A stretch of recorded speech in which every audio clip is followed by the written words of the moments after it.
ఆంధ్రప్రదేశ్లో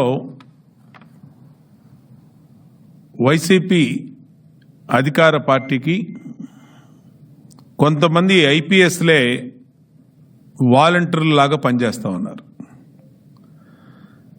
గతంలో కూడా వీళ్ళ మీద అనేకమైనటువంటి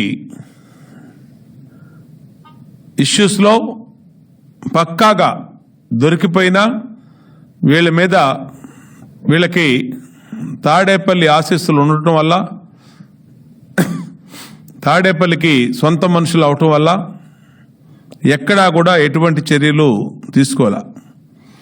ఇవాళ ఈ ఐపీఎస్లో బరితెగింపు అనేది కనబడతా ఉంది. సాక్షాత్తు ప్రధానమంత్రి వచ్చినటువంటి మోడీ గారు వచ్చినటువంటి సభకే విఫలం చేయాలని ఐపీఎస్లే కుట్ర పన్నారనంటే ఏ విధంగా ఉంది రాష్ట్రంలో పరిస్థితులు?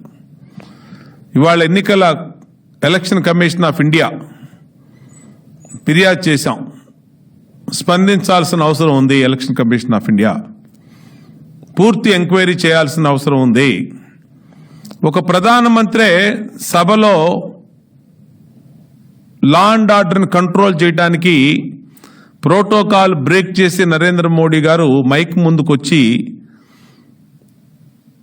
పోలీసుల్ని అలర్ట్ చేశారంటే, అంటే ఒక ప్రధానమంత్రి గారు అలర్ట్ చేసే వరకు కూడా పోలీసులు మొద్దు నిద్ర వేయలేదనంటే ఎంత బలమైనటువంటి ఆదేశాలు పల్నాడు ఎస్పీకి, అక్కడ డిఐజీ పాల్రాజ్కి వచ్చినాయో అర్థమవుతూ ఉన్నాయి.